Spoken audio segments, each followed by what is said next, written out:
Matchup draft time for Week 6. We'll be a third of the way through the season when this week concludes. So anything that attracts your attention, anything that tickles your fancy, Chris, for this weekend, you've got the first selection. Oh, well, you're nice because we know what the first selection is, right? I mean, we know. What? We know.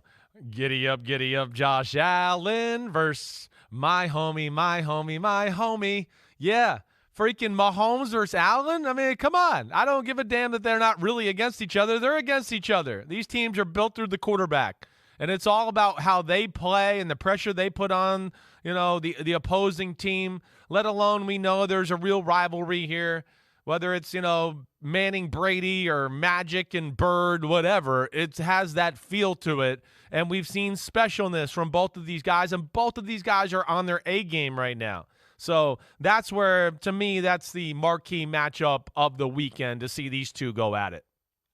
There are some intriguing matchups in many of the games, but if we're going to focus on the best games of the weekend, the best matchups embedded in those, I'll go Jalen Hurts against the Cowboys defense. Yeah. Because Jalen Hurts becoming a franchise quarterback before our eyes, but not quite at the level of the best guys in the game, facing arguably the best defense in the game right now. Cowboys and 49ers, the only teams who have not yet given up at least 20 points in any game this year.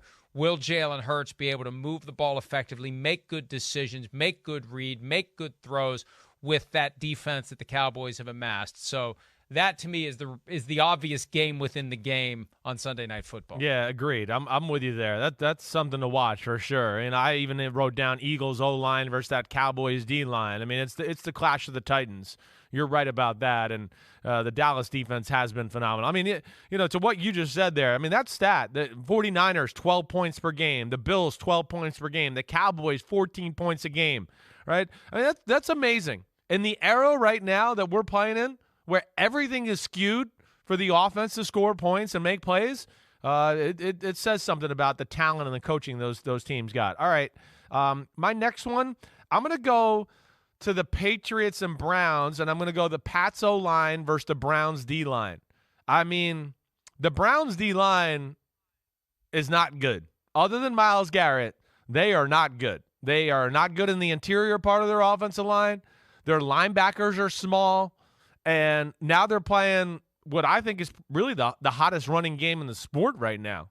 I mean, you look at it. The last 3 weeks, you can't stop New England running the football. They ran the ball right down the throat of the Ravens, right down the throat of the Packers, right down the throat of the Detroit Lions. And now you got a crappy run defense that let Austin Eckler and company run on them.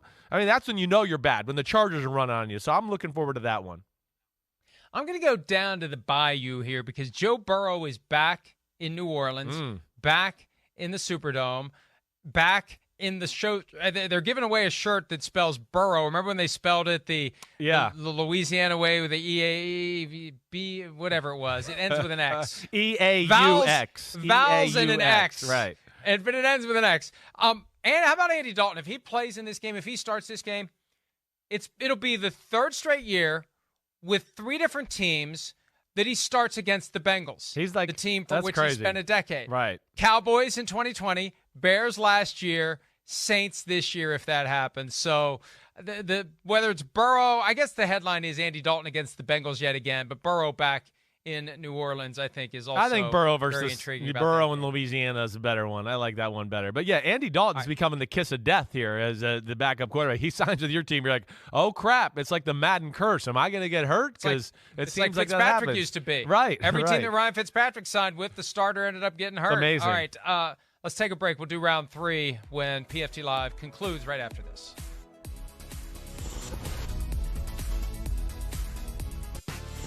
And the Ravens, big game at the Meadowlands in Jersey. And I look at the Wink Martindale, ex-defensive coordinator for the Ravens, versus Greg Roman. I don't know what happened with the Wink Martindale marriage of the Baltimore Ravens. I don't, but he is, for my money, one of the best defensive minds in the sport. And now he's going to get a chance to show what he knows about this Greg Roman, Lamar Jackson offense. I find that to be intriguing and kind of who knows each other better to have that trick or two to help them win the football game. Well, and he's going to know Lamar Jackson as well as anyone after being there for his entire career until this season. And that defense hasn't been as good without him. I'm fascinated by the Sean McVay, Kyle Shanahan proxy war that's going to play out in Miami between Shanahan protege Mike McDaniel and McVay former lieutenant Kevin O'Connell. And we'll see what these guys can cook up offensively to score enough points to try to win the game. And that's just one that they're not going to play each other but once every 4 years. But that's one that's got some intrigue for me, Chris. It does, definitely. I think, we know, hey, Skylar Thompson or not, the Miami offense is dangerous. So that's going to be fun to watch. And I don't think your Vikings defense is special. And then on the other side of the ball there, we know the Dolphins will play some aggressive defenses. And the Vikings can run the ball. And, when they get that going, watch out because it's Justin Jefferson time versus some one-on-one coverage. That could be a very fun watch as far as the football game goes. Another one we were talking about during break, the LaFleur brothers get together in Green Bay when Mike, the offensive coordinator of the Jets, comes to visit Matt, the head coach of the Packers. We'll see how that one goes. Hi, it's Mike Florio. Thanks for watching PFT on YouTube. Hit subscribe for the latest news and analysis from Pro Football Talk.